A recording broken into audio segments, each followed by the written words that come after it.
Welcome, everyone. As you all know, there's a lot of different parts of technology transfer, but one of the most important things really is who is going to be the person that's going to take these technologies to market. And that's not going to be a lot of us in the tech transfer office. These are going to be the people that we desperately need to find and try to make sure that those skills are out there so that these folks actually know what they're doing and actually can have a successful company. As you know, most companies fail. We want to make sure they succeed. We want to make sure that they're taking these technologies and doing something great. You know, this whole idea behind practical application of our inventions. So really with that thought in mind, the premier program, if you will, for this is ICorps, which is really dedicated to training folks to have the skills needed to really be successful entrepreneurs. And so we are fortunate to have an expert panel today. We have Steve Konsek, actually, from NSF, directly related to where this came from with the ICorps program, and he'll talk to you about the program itself and what its aims and accomplishments are, or where we're going with the program.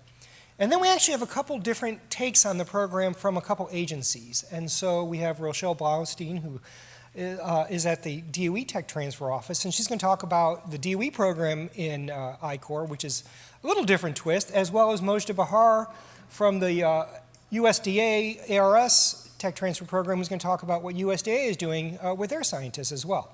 And so without further ado, like I said, we do have lunch right afterwards. We are going to hold questions to the end, and then we'll go ahead and answer those as a panel. So let me turn it over to Steve, and we'll get rolling. Thank you.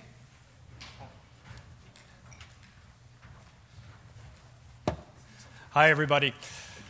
Right before lunch, I don't know if this is a position of great trust and honor or whether I'm on your list, Paul, but either way, it's really great to be here. And so I'm Steve Konsek. I am a program director at the National Science Foundation in the ICorps program.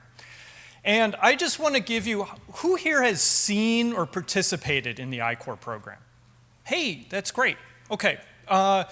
For the rest of you, I want to just give you a little bit about the philosophy and what ICorps is. Not the nitty-gritty, but what the philosophy and the methodology is, and a little bit about how you can get further resources if you're interested in maybe pursuing some of this. So as we talk about the fundamental philosophy behind ICorps, it's important to go back. In 2011, the program started, 2011-ish. It came out of the experience of the NSF SBIR program. You all know what SBIR is. But the NSF program, you should understand, we have a lot of academic spinouts in the portfolio because the NSF supports so much research at academic institutions. So that's one thing, a lot of academic spinouts. The second piece of the NSF SBIR program is that especially in that 2010-2011 time, the program was really starting to shift to be funding more and more brand new startups and fewer established small businesses. So academic spinouts and startups were really the main impetus behind ICorps. And so it started with this kind of subtly brilliant problem statement. The main failure mode for academic spinouts is developing something nobody cares about. I don't see any reaction from you, tough crowd. So why is that subtly brilliant? And you're probably just like, yeah, okay. But if you think about, especially an NSF SBIR program, we're funding absolutely cutting edge science and technology, the geekiest of the geeky stuff. And it's not technical failures. These are market failures, really developing stuff that just doesn't align with what the market needs. This is the first big idea. I've got two big ideas in this presentation, okay? So what does this mean for someone that wants to go through ICorps? Well, a typical person that wants to go through ICorps, it's someone like her. She maybe is a postdoc or a grad student. She's been developing this wonderful laser system for years. Her faculty advisor maybe has been doing this for decades, and she's got the most powerful laser, and she thinks, this is it. I'm going to do a startup, and everybody's going to want one of these. Well, ICorps is going to help her think about, well, what do our customers really want? Do they want something that's more powerful? Do they want something maybe that's just more efficient, or lighter, or smaller? Or is she in a commodity market and all they really care about is cost? ICorps is going to help her figure that out. The other side is, what problem does this actually solve for a customer? And if you solve that problem, what value do you actually create? And probably more important for her is, of that value that you create for your customer, what value can you actually capture at a startup company? How do you find customers? How do they adopt technologies? How do you reach them? All of these things get wrapped up in this idea of building something nobody cares about. Because if you miss on any one of these points, you're in real trouble, especially with a hardware startup that's going to be really capital intensive. So the other big idea, I promised two, is down there at the bottom. The answers are not on campus. They're not in the lab. They're not in market reports. No offense, they're probably not at the tech transfer office. The faculty advisor sure as heck doesn't know what the customers need. So ICorps is really developed with these two things in mind. Don't develop something nobody wants, and you got to get out and you got to go talk to people to figure out what is the true market opportunity here. So the ICorps program gives $50,000 for a team to travel to go meet with over 100 potential customers, 100 potential partners face to face. It's a 7-week, really intensive program that takes scientists and engineers, gets them out of the lab, and gets them talking to people to really get firsthand knowledge to evaluate the market opportunity behind their innovation. This is what fundamentally everything that we do in ICorps, this is what it is. We use a business model, Canvas. This is a nice tool that captures many of the most important things that inform a business model. You know, the cost structure on the left, and the revenue on the right, and the value proposition that links us all together. This is all a nice tool that we use in our teaching, and you can find lots of information online about the business model, Canvas. More importantly, I think the program is taught by what we now have as a group of national faculty instructors. These are all folks with deep entrepreneurship, deep investment, and business experience. Here's Andrea and Victor, two of our instructors from the LA ICorps teaching team, leading actually one of the courses. This is absolutely critical for the program, that we use really experienced ICorps instructors that can walk the teams through the thinking and how to gather firsthand evidence to inform that business model canvas. The program really is focused on this idea of product market fit. And by that, I mean, you can read into that. It really is trying to figure out what customers want. In 7 weeks, a team will make an informed go, no-go decision. We make them get up on stage in front of their peers after 7 weeks and say, we have gathered the evidence to support a viable startup, or they're a no-go and say, we don't have the evidence that we have a viable startup. It's okay, they can still do a startup, they can still keep working on it, but after only 7 weeks, they have to make a declarative statement in the program. There's a real sense of urgency in ICorps. All of you that have been involved in startups, you know that that sense of urgency is an absolute critical piece of the culture of ICorps. We mainly run the NSF ICorps program at the pre-startup level, because the idea is that if you don't have something that somebody wants, don't launch a company. Don't go look for seed capital right away.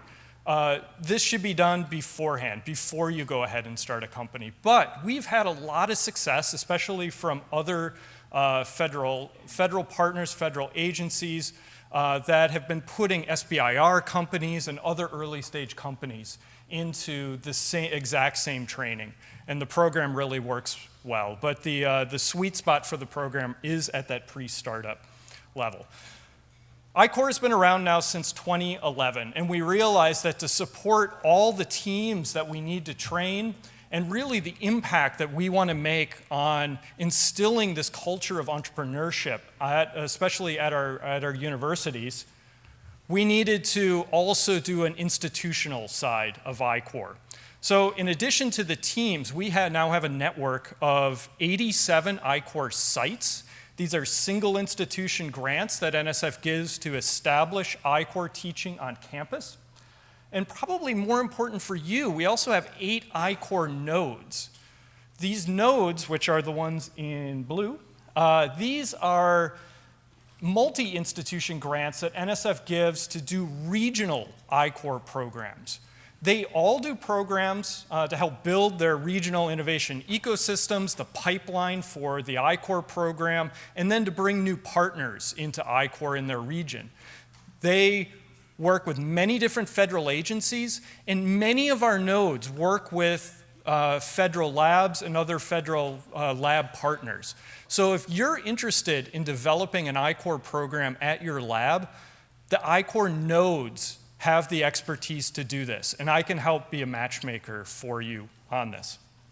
So, to get a hold of me, I'm skonsek at nsf.gov. You can also go to nsf.gov/ICorps, and you can check out our website. So, hey, thank you very much for your attention, and I do look forward to hearing from all of you. Thank you. Great. I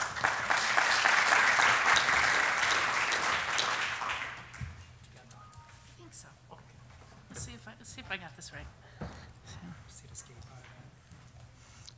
How do I get it? She didn't tell me how to get out of this part. Just X out. Okay.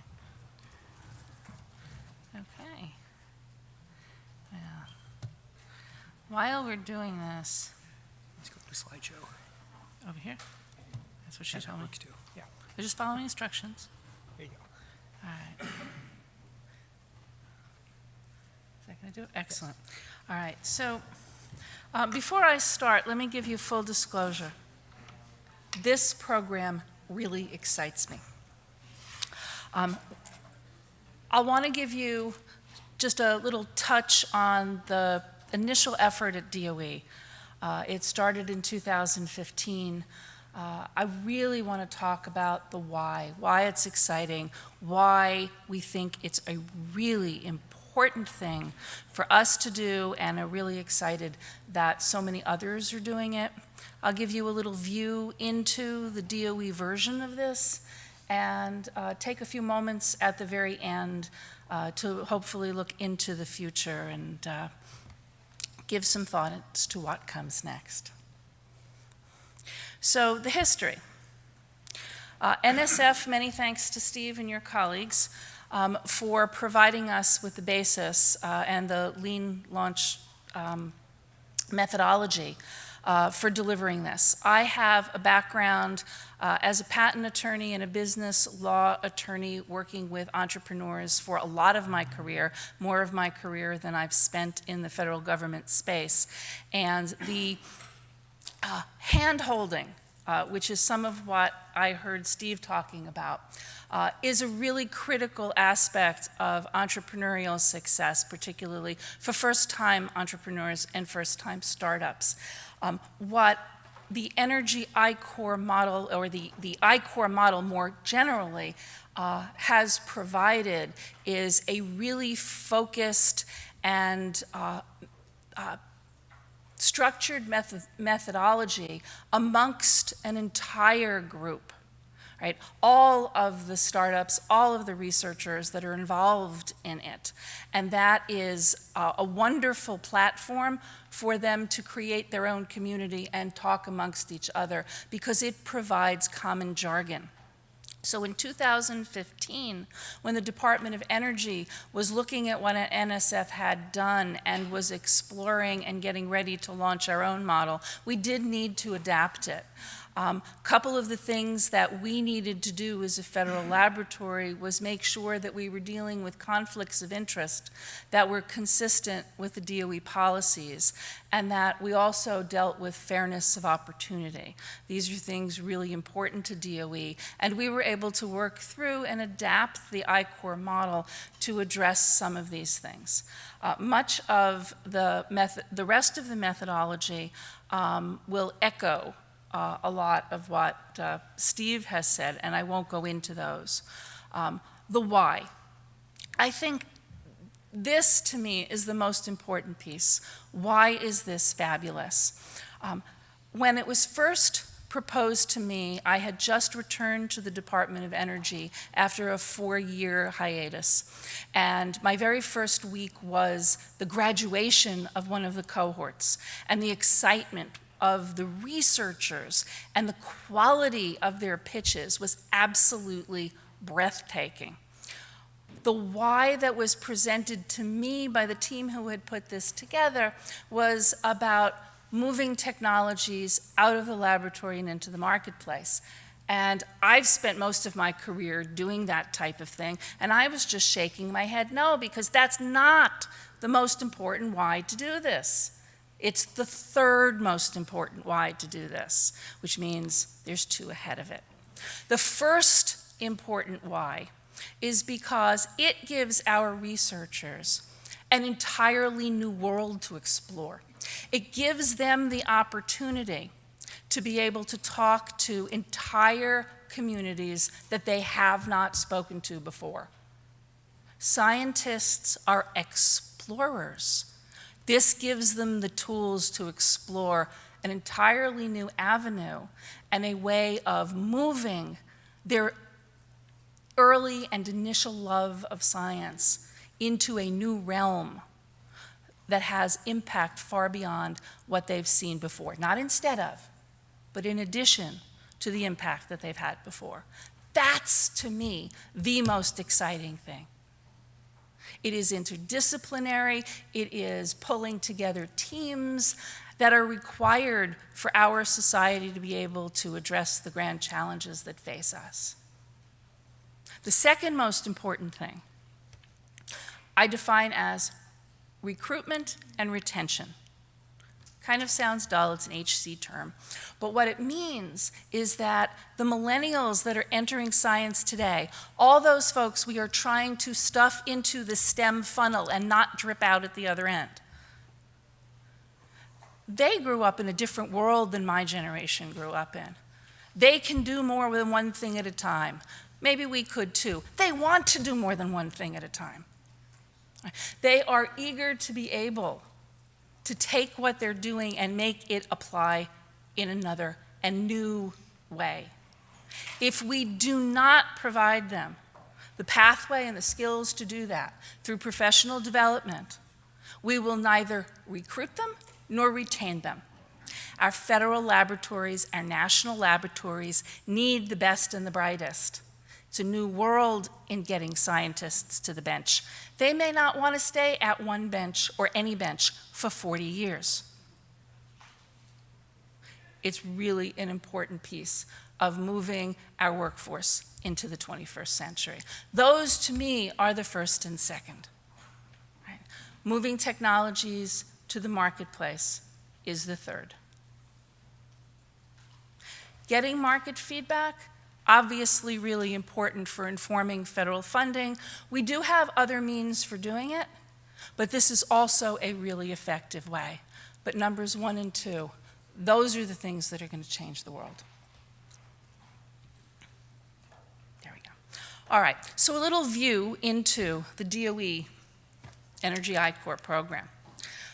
We've only been doing it since 2015, but we are just now starting our cohort 7.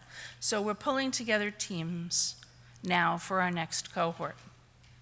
We started out with 7 program areas. I don't know if you can see the areas there. Advanced manufacturing, nuclear, the things that you would expect DOE to be funding, in addition to some of our renewable energy portfolio. We started out with 7 programs. Since 2015, barely 3 years, we have nearly doubled the number of program areas and the interest that DOE has in funding this, and that's because it's working. We've got 10 of our national laboratories, 10 of our 17 labs that have been involved in this, and it has evolved over that time only to get larger and larger. We have started with support from our renewable energy program and moved into nuclear energy, our Office of Electricity, and hopefully moving further into, I think we've already moved into environmental management, and I'm very eager to explore how we can use this for some of our basic science, specifically because recruitment and retention is so important. All right. So our model for using it, I'm sure, is very much as Steve has defined. What I find particularly interesting, having worked with entrepreneurs in the private sector, is that it provides many market pathways. We can license, right? The laboratories can license the technology. A startup could happen. We've had at least one researcher leave the lab to actually create a company and start it up. We can have technology maturation engaging with the corporate and industrial sectors. And I think the most important of those market pathways that Steve mentioned earlier is that pivot. I could go on, and I won't, about story after story about companies that I've worked with that came to me and they said they had a particular kind of technology. And it was not the technology that they were going to have their initial cash flow. They may never have had a cash flow from that particular application of their technology. And typically what happens is they don't want to hear it. And one of the beauties of the customer discovery in the ICorps program is that they don't go out and talk to 1 or 2 people. They have to go out and talk to 75 or 100 potential customers. And it's wonderful how these companies are willing to talk to the researchers. And they get an earful. And it really gives them a perspective, not just for this particular technology, but also for how they would move that technology forward. We've had teams that have completely changed their applications to our Technology Commercialization Fund, which is a fund that provides matching funds to our laboratories for maturing the lab-developed technologies. We have had teams actually change their applications because of customer discovery and a realization that they weren't going down the best path for the technology. This is a wonderful benefit of it. So the nuts and bolts, Steve went over some of it, the business model canvas and whatnot. I will leave this piece of it here, and I will just focus on, it's about a 2-month program. It's very intensive. The researchers spend 50 to 75% of their time, but talking with them, that does not mean 50 to 75% of a 40-hour work week. Many of the researchers I've spoken to are spending 40 hours on each, and that's how they're splitting their time 50-50. 40 on ICorps and 40 on the research. It is a very intensive program, and they love it, and they are asking for more curriculum, more training, more opportunities for their colleagues to have this. What really is the mark so far, it's only 3 years, that underscores the success is that the researchers are reporting the improvement that they are having in understanding what they need to do and how to deal with industry. Their understanding that they cannot go it alone, that they need partnerships seems perhaps obvious to those of us who deal in technology transfer partnerships, but it is so critical for the researchers not only to be aware of this and to really assimilate that here and not just here, they really need to be engaged enough to seek those partnerships. So we have had an evaluation of just the early cohorts, and it's very clear from self-reporting that they are heads and shoulders beyond where they were when they first started the Energy ICorps. This is why they're looking for more. That quantum leap in understanding, that quantum leap that's going to help them take their hard-earned research further, is something that they want more of those quantum leaps. So we've had a number of success stories. I will leave them here for the slides, and for the sake of time, I will move to what next? So is it enough? It's never enough. Do we need more of ICorps and more Energy ICorps for DOE? Sure. Do we have the market demand?